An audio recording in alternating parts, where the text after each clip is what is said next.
it'll leak. Like you can't seal that box up. It'll leak. It'll start poisoning the rest of your life.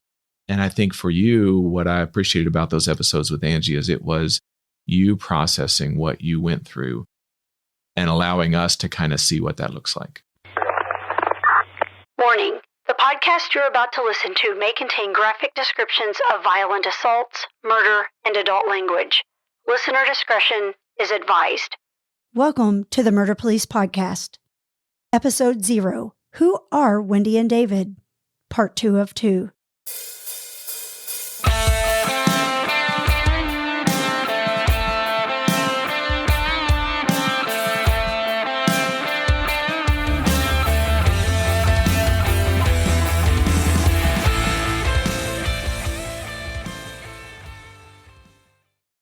We notice those things, Wendy, and we appreciate you all humoring us and asking when it's appropriate, all that stuff. What did they not prepare you for being a police wife, Wendy? Anything that's you kind of caught you by surprise, maybe?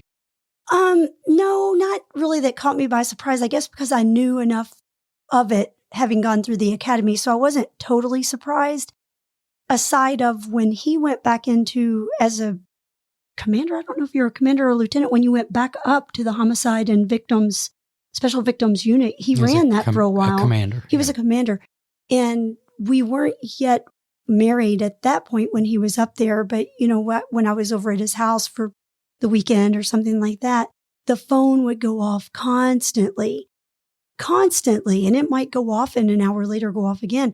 And me, loving crime like I do, I wanted to ask a million questions. It wasn't, oh no, the phone's ringing. I wanted to know, well, what did it say? Well, where's it at? Well, are they dead? Well, what hospital did they go to? Well, what started it? Did they find the suspect? Is the victim going to be all right? And he would say, please, that's all the details I have. Go back to sleep. And then in the morning, I'd say, did any more texts come? Because I didn't hear it go off. and so when it was his time to be duty commander of the city, the phone went off a lot. And so that was great for me because I wanted to know what happened. But for him, it wasn't. But I guess I had dealt with that through the dating process, and I knew a little bit of it through being in the academy of what things can happen and transpire. But I think for most wives that are new to it, that don't have a law enforcement background, just be patient because sometimes he might not be home. He's got to work over, especially if you're in homicide. Like David said earlier, that's not a 9 to 5. And as our listeners may have heard, some of these detectives, they're there for 24, 25, 27 straight hours, and they might get to go home and take a 2-hour cat nap and then go right back at it again. So I think the job itself is incredibly demanding. And as a police wife, just be understanding and maybe don't ask as many questions as I do because I don't think they like that. I would finally just tell her to get up in the morning, catfish the suspects on Facebook, and call the detectives with what you find out. And I did catfish. Oh, she was all over it. She knew more than they knew in the DB. Yes. I know that for a fact. Because she'd call and tell me her results. Right. But at the same time, I think it's important, you bring an interesting point, Wendy, and I tell law enforcement officers all the time, I was like, you need someone to unload to. You need somebody safe you can dump this stuff to. And I'm sure he came home and told you about difficult situations, difficult cases, sometimes that were just kind of stuck in his head. No, he really didn't, Scott. He doesn't talk about that. That's sad. It is sad because I want to know, not because I'm trying to be compassionate or empathetic towards him. I just want to know.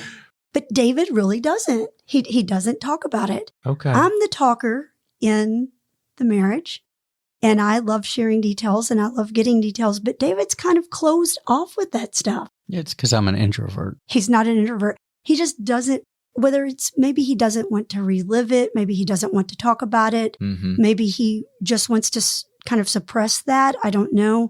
But I just don't ask questions. I mean, I'll ask the basic questions that I could get out of him. Right. But, when I lost Angie, I had asked him, one of the first things I had to go and let ServPro in.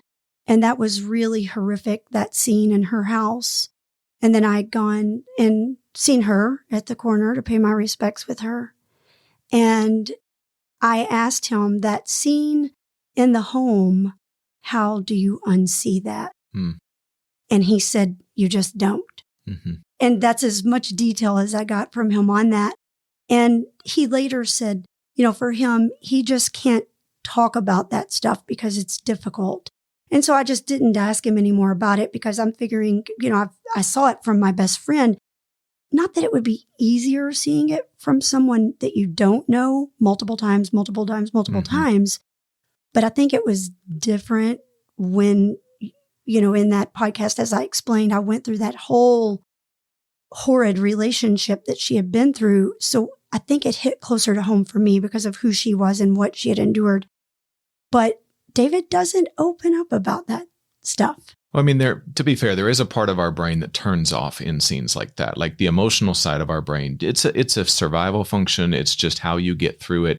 You turn that emotion off. Now, if it's a family member or a friend, like you're just not going to turn that off. And I think you, Wendy, handled that beautifully when you did the tribute podcast. Is the only way I can describe it. Is it was a tribute to Angela and to victims everywhere, empowering victims. It doesn't have to work out this way. Like we can stop this before we get here. And I think what you did, Wendy, whether you know it or not, is you processed that.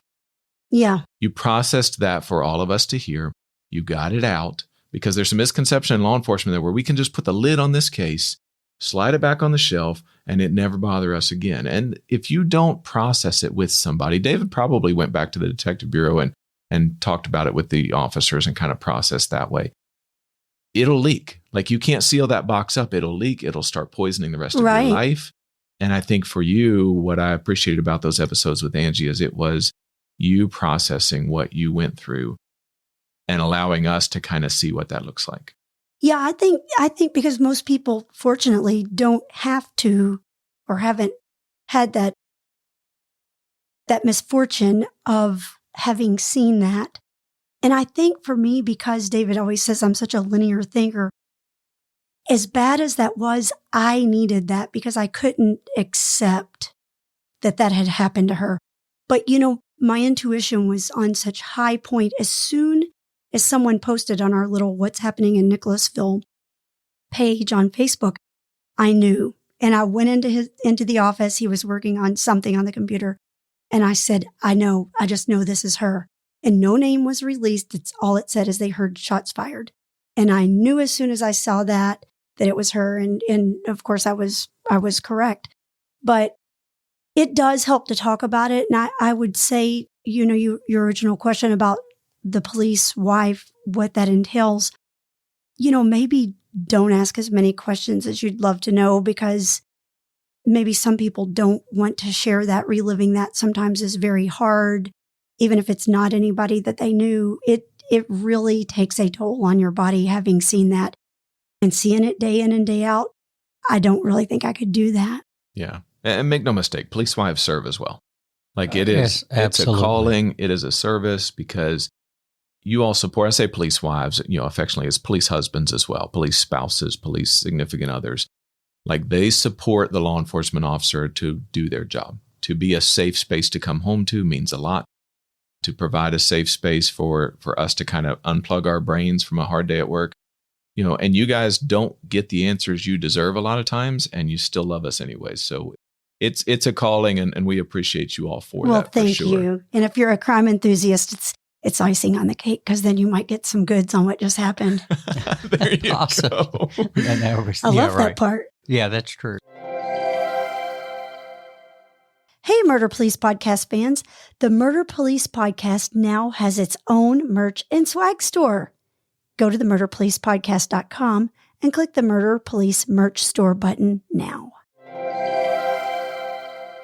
So, David, good career. I mean, you're a commander. We touched on this earlier, which you said is not really policing anymore. It's probably more aggravating because you're dealing with police who aren't policing the way they should, which is a lot of a commander's job. You're kind of holding the standard and holding people accountable. But why retire? Why not stay in the commander position? Was there something that you wanted to retire for, or it was just time, or what?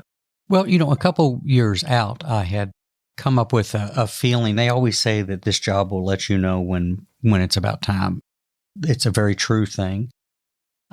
You could start to feel 2 years out that felt like I was heading for the sunset anyway, right? Mm-hmm. You could feel there's a dramatic shift, and you're not angry, you're not spiteful, you're not bitter, but you're really thinking you're done and ready to do different things. And so I knew I was kind of honing in that direction. And what ended up happening several months before I went ahead and retired, it was kind of a surprise for me and everybody else, is that I had a health issue that came up. And at one point, I was actually diagnosed with bronchial carcinoma, which is a form of lung cancer, even though I've never smoked. Very difficult time, very scary time. Wendy was super supportive of it, because at one point when we were looking at treatment options, my thoracic surgeon, he said, I'm going to take at least 3/4, if not your entire left lung. What that meant was a long recovery. And I remember coming to Wendy with it, and he was going to do that regardless of cancer or not, because of where the spot was in my lung. And I told her, I said, there's a couple ways I can look at this. I can either stay, have this surgery done, and have like a 6-month recovery and go back to a job with short-terming on regardless, that I know I'm on my way up, and burn all my vacation time or sick time. Or I can retire. We are blessed at my agency with the Irving County government to where they actually buy your unused sick time back, which is a really good little check as you retire. And we talked about it a lot. There's a few things I would have liked to have knocked out maybe, but it spoke to me, and I was like, this is it. Because then I can do a recovery on my own terms without feeling rushed, without going back to work and whatnot. So I went ahead and pulled the pin. Didn't regret it. I was ready to go. I think that was the big thing, is I was ready to go. I was hoping he'd stay so I could get more stories. Yeah, that's it. Exactly. Because you know what? This is funny. We'll be somewhere, and it just happened in Vegas. And a guy goes, they're giving discounts at some show, and law enforcement and first responders. I said, what about retired? And I usually don't do that. She'll tell you I don't know why it fell out. And you said something like, well, he did 28 years, not 30, but he did 28. It's like he could have stayed longer, but he chose not to. To her, it's almost like I ran the marathon and didn't quite get across the 26-mile mark. So. I often bring up a name of an officer. I won't say it on here, but he was there, 100 years almost. Yeah. And I would say his name. Well, he's still there, and he's been on 37 years. And he'll say, I am not doing that. And I think, David, also, you didn't tell. David teaches as well for FBI LEDA, and David loves to teach. And one thing that people always tell me about David is how exceptional he was as a teacher in the classroom for different things, law enforcement related. So prior to David leaving Lexington Police Department, he would use a week of vacation here or there to go teach for FBI LEDA. And he now pretty much does it more than he worked for Lexington Police. He loves that, though. That's his niche. I think he thrives being in that environment, teaching chiefs, lieutenants, commanders, whatever he's teaching. And he enjoys it. So we laughed at first because when he retired initially, he didn't have a teaching gig lined up for a few weeks, and he had been home for probably a couple of straight weeks. And I remember saying to him one day, you have got to get a job. You cannot sit here day in and day out. This ain't going to work. And so he did go, and he teaches quite often now, but he loves that, and I'm supportive of it. And some days he's gone 3 days, and some days he's gone 5 days. And as David said, we were in Vegas, and we met up with another friend of ours, and he's also an instructor, former chief for 2 different departments. And I think he said something about the wives are so supportive. David, they were toasting a little bourbon at this little place we were sitting at, and they were talking about how supportive the wives are, that they go and teach 5 days a week. And I remember she's more subdued and quiet, and I'm not. And I piped up and I said, you all are doing us a favor. You do not have to thank us. We're so glad you're gone 5 days. But of course, I miss him when he's gone, but I know he loves that. And so David isn't truly retired. So that's what he enjoys doing. And then the murder police is just something fun that we do when we can come down in the basement and squeeze in an episode. So he's blowing around the country teaching leadership, which is an important thing. I don't want to downplay that. Teaching leadership to law enforcement, where we know leadership failures cause serious issues for agencies. Huge. Yeah. I mean, it's always a question of leadership. You either condone it, or you should have known it and should have stopped it one way or the other. So, he's still doing that, keeping busy. Wendy, what are you doing when you're not podcasting? Oh my, I own child care centers, 4 of them. And I love children. And that's why I wanted to stay and go into crimes against children. Totally different aspect, thank God, than what I see every day. But I own 4 child care centers, and that's my true love. That's my element. As an owner, when they need somebody in a classroom, I'm there. I'm the first to raise my hand and say, I'll work a preschool classroom any day of the week. I love children so much, in fact, that in addition to owning my centers, I sub at my son's school. And I used to love subbing the younger ones and occasionally the younger elementary, but I've developed quite the fond love of teaching the high school students just because I'm seeing who they're developing into. And on one hand, at my childcare centers, we take children 6 weeks to 5 years. And then I'm seeing these older students as juniors and seniors and who they've evolved into at his school. So that's what I do. I just presented for the Bar Association. I think there's some pictures on our website of that. They said it best. They said, so when you're not podcasting or watching true crime, you can be found in a classroom with children. And I said, absolutely. There's always one hanging on me, hanging off me, fixing my hair. I came home last week. I sent David a picture. He was gone and they had taken markers. We talked about how people get their hair colored. And the next thing I knew, a kid said, can I color your hair? And I thought we were playing until I looked and he had a magic marker and the front of my hair was very purple.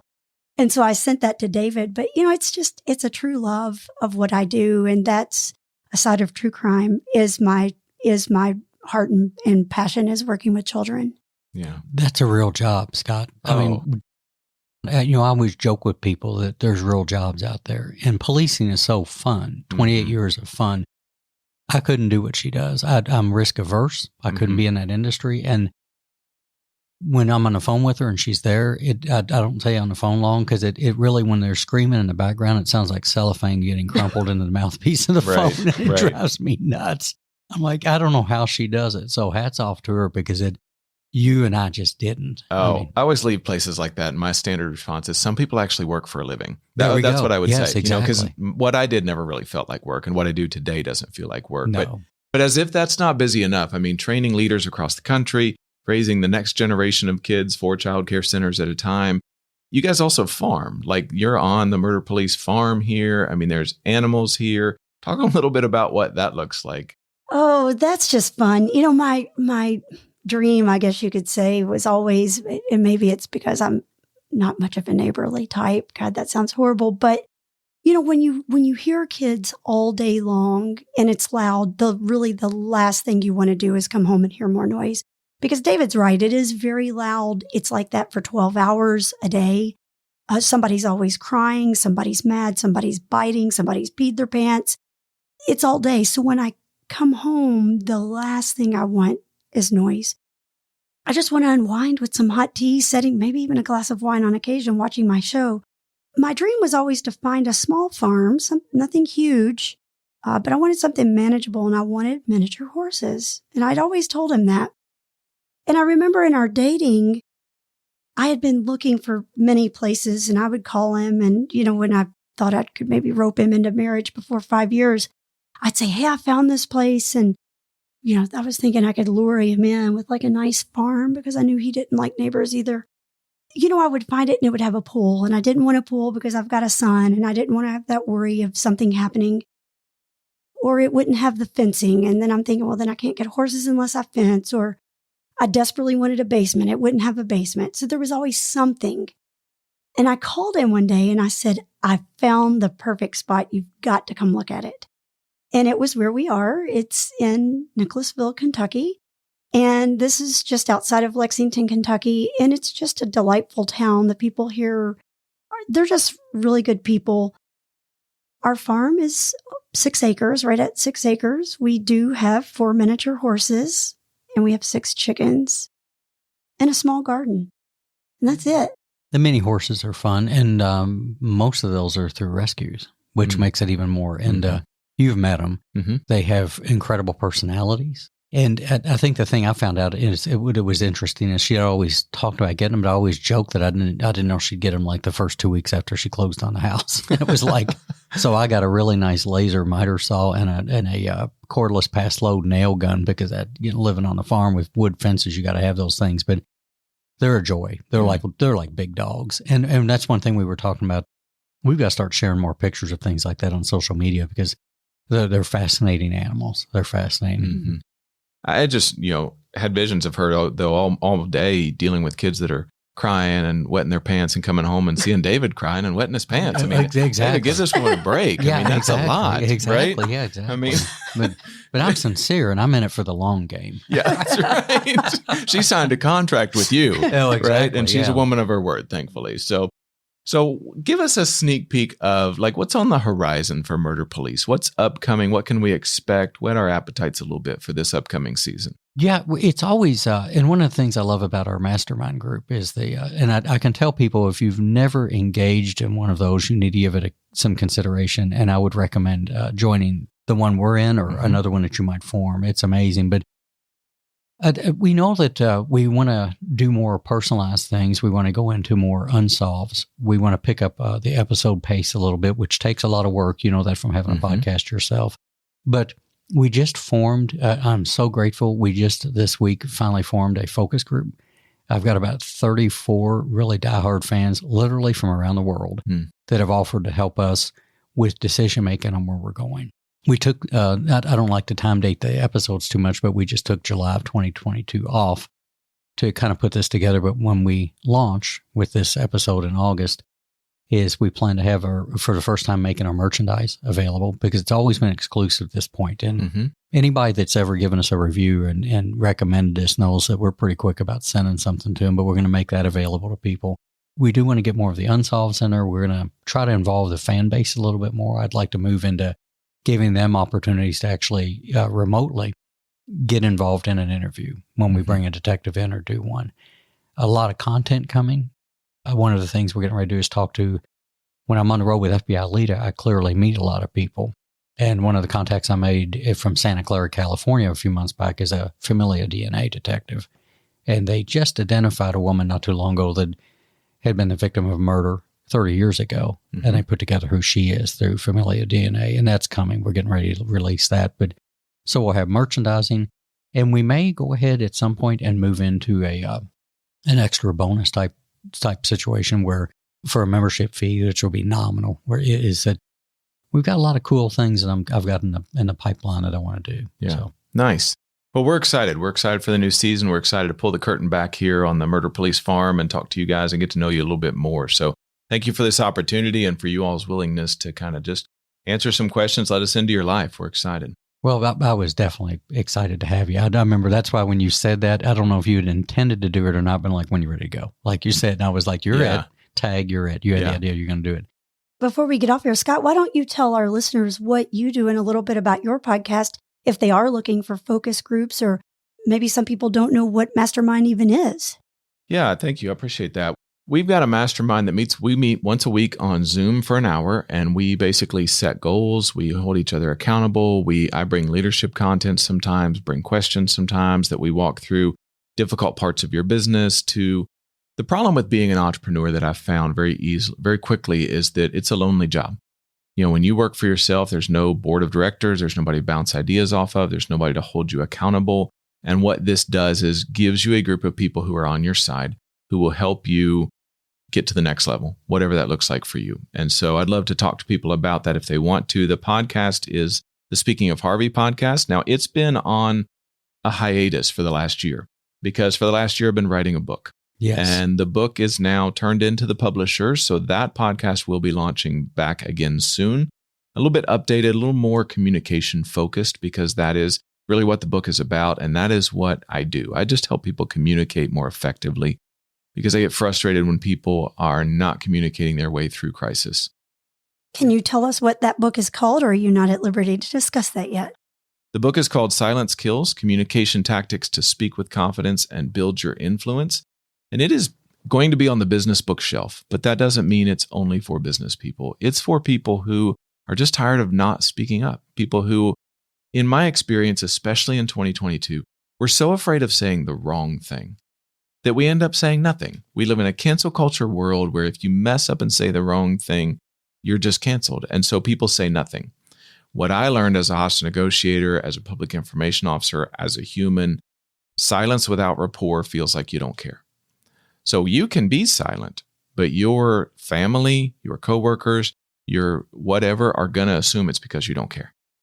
And so this book just gives people practical ways to speak up, to get their message out, even if it's in a crisis. I would say especially in a crisis, because if you and I, David, know in the police world, if you're not the first one to tell the story, they'll never believe the real story. Amen. So you've got to get out there and say, even when it's difficult, start telling the story. When should that book be available, Scott?